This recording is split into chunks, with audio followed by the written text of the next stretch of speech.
Hay historias que creemos conocer, de esas que se resumen en una sola palabra, ¿no? Bueno, hoy vamos a desarmar esa palabra y vamos a ver qué historia es la que realmente se oculta detrás. Pensemos en esto por un segundo.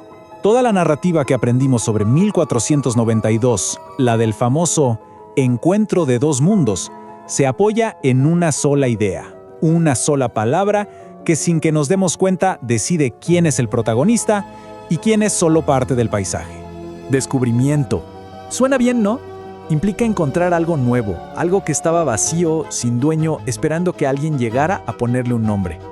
Es una palabra que suena simple, casi heroica. Pero, ¿y si esa tierra no estaba vacía? ¿Qué pasa si ya tenía nombre, dueños y una historia propia? ¿Qué es lo que esa simple palabra, descubrimiento, borra por completo? Esa es la pregunta que vamos a intentar responder. Muy bien, vamos a meternos de lleno en esto, porque para entender la magnitud de lo que se perdió, primero hay que entender qué es lo que había. Y lo que había no era una selva salvaje, era un sistema. Miren, este contraste es clave.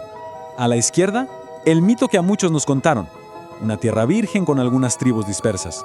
Pero la realidad, la que vemos a la derecha, es que cuando los europeos llegaron, se encontraron con una sociedad en pleno funcionamiento. La isla no estaba esperando a ser descubierta. Ya tenía su propia identidad, sus propios nombres: Haití, Quisqueya, Bohío. Y esto demuestra perfectamente la estructura de esa sociedad.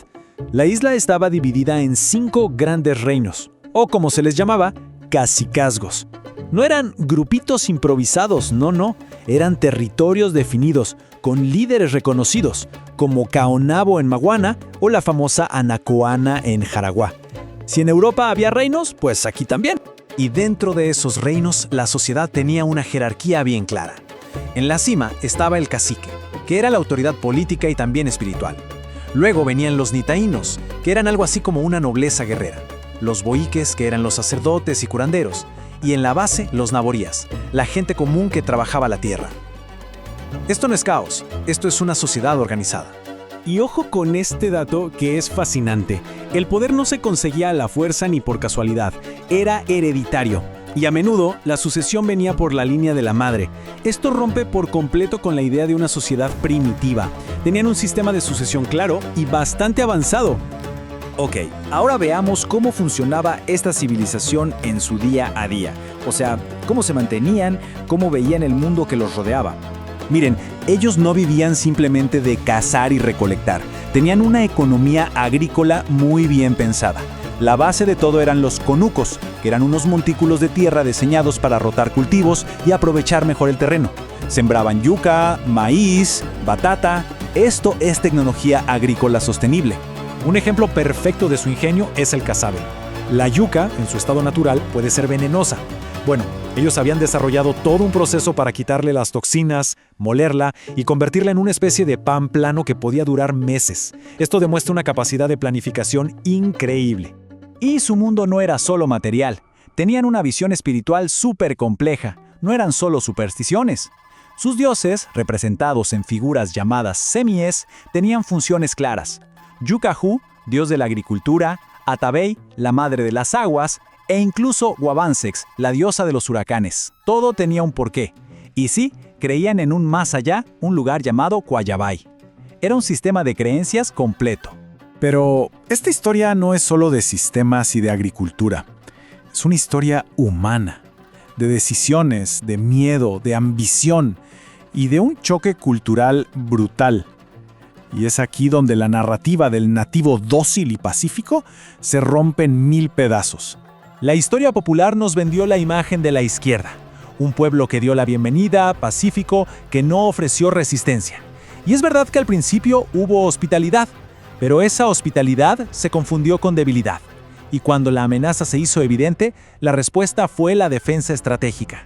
No fue una elección, fue una necesidad para sobrevivir.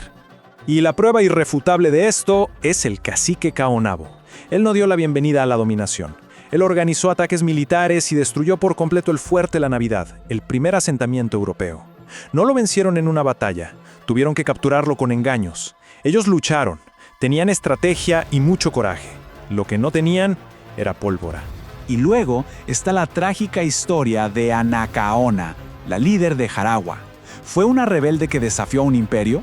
¿O fue más bien una diplomática que intentó convivir y que fue brutalmente traicionada por sus supuestos invitados? Su ejecución fue un punto de inflexión, el fin de cualquier posible convivencia. Y todo este recuento nos lleva a la parte más dura, a la consecuencia inevitable de este choque y a la pregunta que queda flotando sobre las cenizas de esta historia. Las consecuencias fueron fulminantes. Se impuso el sistema de encomiendas, que era básicamente esclavitud con otro nombre. Se propagaron enfermedades europeas para las que ellos no tenían ninguna defensa. El resultado fue un colapso demográfico catastrófico. En pocas décadas, su sociedad estaba al borde de la extinción. Entonces, para que quede claro, una sociedad entera, con su propia política, su propia economía, su religión y su territorio, fue borrada del mapa. No fue un encuentro, fue un reemplazo. Lo que nos deja con la pregunta final, la más incómoda de todas. Si todo esto que acabamos de ver ya existía antes de 1492, ¿por qué insistimos en usar la palabra descubrimiento? Quizás la verdadera pregunta no es qué se descubrió, sino qué y a quién se decidió silenciar para contar otra historia.